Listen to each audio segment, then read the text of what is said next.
السلام علیکم۔ تماشا میرے آگے کی ایک اور ایپیسوڈ کے ساتھ حاضر ہیں۔ امید ہے آپ سب خیریت سے ہوں گے۔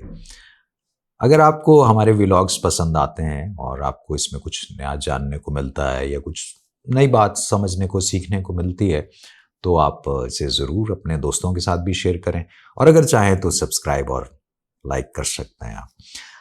آج ہم بات کریں گے ایران، اسرائیل اور امریکہ کی جو جنگ جاری ہے، اس کے تناظر میں سب سے زیادہ جو بات ہو رہی ہے وہ یہی ہے کہ تیل کی فراہمی میں خلل سے دنیا متاثر ہو رہی ہے۔ آج اس پہ ذرا ہم بات کرتے ہیں کہ اس کے علاوہ اور بھی بہت کچھ ہے۔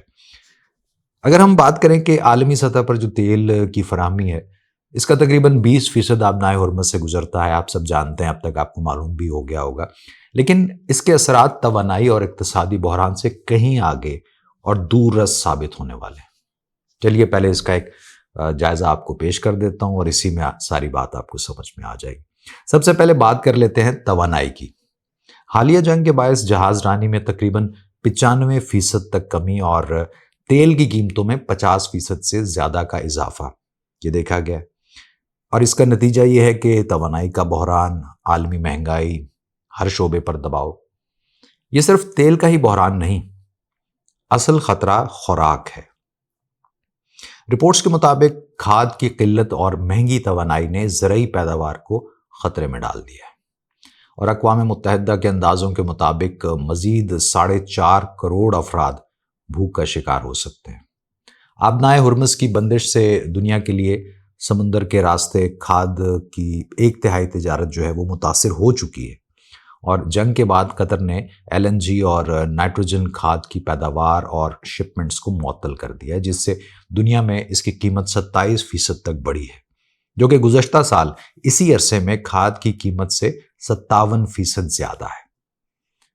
جدید زراعت کا 50% انحصار نائٹروجن کھاد پر ہے۔ نتیجہ یہ ہے کہ کم فصل، مہنگی خوراک، عالمی غذائی عدم تحفظ۔ ایک اور پہلو جو اکثر نظر انداز کر دیا جاتا ہے، لیکن یہ براہ راست انسانی زندگی سے جڑا ہے۔ خلیجی ممالک میں پانی کا زیادہ تر انحصار ڈی سیلینیشن یعنی سمندری پانی کو صاف کر کے قابل استعمال بنانے پر ہے۔ یہ عمل توانائی پر منحصر ہے۔ نتیجہ مشرق وسطیٰ میں پانی کی قلت۔ یہ جنگ دنیا کو درپیش موسمیاتی تبدیلی کے سنگین چیلنجز کو بھی مزید گمبھیر بنا رہی ہے۔ یہ معاملہ پہلے ہی دنیا کی غیر سنجیدگی کا شکار ہے، اور جنگ کے ماحول میں یہ اور بھی زیادہ پس پشت چلا جاتا ہے۔ تیل کی تنصیبات پر براہ راست حملوں اور گزشتہ سال جون میں ایران کے جوہری ڈھانچے پر حملوں کے بعد ایسی اطلاعات آ رہی ہیں کہ فضا میں کاربن مونو آکسائڈ اور سلفر ڈائی آکسائڈ جیسے مضر صحت ذرات کی مقدار میں قابل ذکر اضافہ ہو چکا ہے۔ اس کے علاوہ فضائی حدود کی بندش سے متبادل راستوں پر سفر سے جہاں توانائی کا استعمال زیادہ ہو رہا ہے، وہیں کاربن اخراج میں بھی اضافہ ماحولیات کو متاثر کر رہا ہے، جس سے ماحولیاتی تبدیلی کی رفتار بھی تیز ہو رہی ہے۔ دنیا کو گلوبل ولیج کہا جاتا ہے۔